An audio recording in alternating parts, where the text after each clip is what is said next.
Assalamualaikum warahmatullahi wabarakatuh. Sahabat pecinta Al-Quran semuanya, kita akan belajar bacaan gharib atau bacaan khusus yang ada pada Quran cetakan Madinah, pada mushaf cetakan Madinah. Yang pertama, perhatikan surat Al-Kahfi ayat 1. Ini namanya sakta, huruf sin. Di sini ada dua cara baca. Kalau berhenti, walam yaj'al lahu iwaja, ambil nafas. Qayyiman liyunzira, itu namanya waqaf. Tapi kalau pakai sin ini, pakai sakta, kita tahan nafas setelah baca iwaja, tahan nafas dua gitu kan, langsung sambung.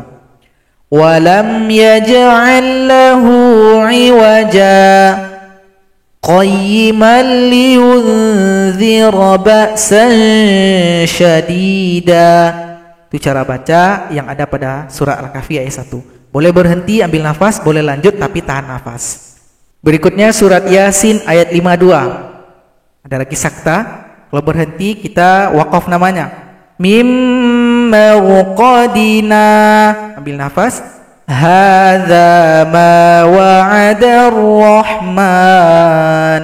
Tapi kalau sakta kita lanjut, tapi sebelum lanjut di sini tahan nafas dulu. Mimma waqadina, hadza ma wa'ada ar-Rahman. Boleh pilih salah satu. Berikutnya surat Al-Qiyamah 27. Di sini kalau kita lanjut maka pakai sakta, tahan nafas dulu baru lanjut. Wa qila man raqa. Berikutnya surat Al-Mutaffifin ayat 14. Di sini kalau lanjut baca bal, kemudian tahan nafas baru lanjut. Kalla bal rana ala qulubihim ma kanu yaksibun. Tujuan dari 4 sakta yang kita jelaskan ini adalah untuk menjaga makna dari ayat yang kita baca.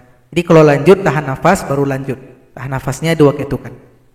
Kemudian ayat yang kelima ada di surat Al-Haqqah ayat 28. Di sini ada lagi sakta. Jadi kalau kita berhenti, ma'aghna anni maliyah, itu namanya waqaf. Tapi kalau kita lanjut boleh dengan sakta. Jadi kita tahan nafas baru lanjut dengan ayat berikutnya. Ma'aghna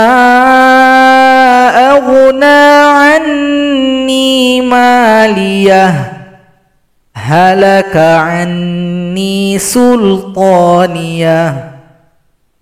Boleh dipilih di antara dua cara baca ini. Sebenarnya ada lagi cara yang ketiga, kita baca lanjut tapi ditambahkan tasydid pada huruf ha.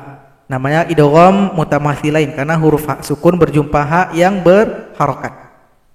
Ma aghna anni maliyah, halaka anni sultaniyah. Jadi bisa dipilih di antara beberapa cara baca ini. Kemudian ayat yang ke-6 dalam surat Hud ayat 41. Di sini ada huruf ra, di bawahnya ada tanda kecil. Ra-nya polos, di sini ada tanda kecil, ini namanya tanda imalah. Huruf ra dirubah menjadi re.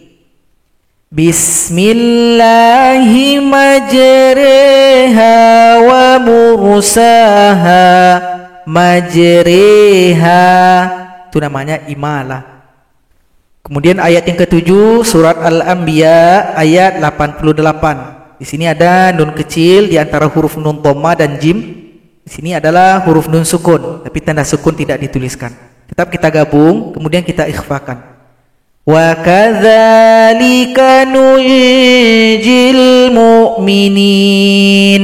Nunjil. Kemudian yang ke-8 di dalam surat Fussilat ayat 44. Di sini ada hamzah yang kedua diberikan tanda bulat. Ini menandakan dibaca dengan tashil, artinya kita ringankan. Dibaca aa menjadi a. Jadi ini dibaca a. A'jamiyyu wa 'arabi. Itu namanya tashil, meringankan bunyi hamzah.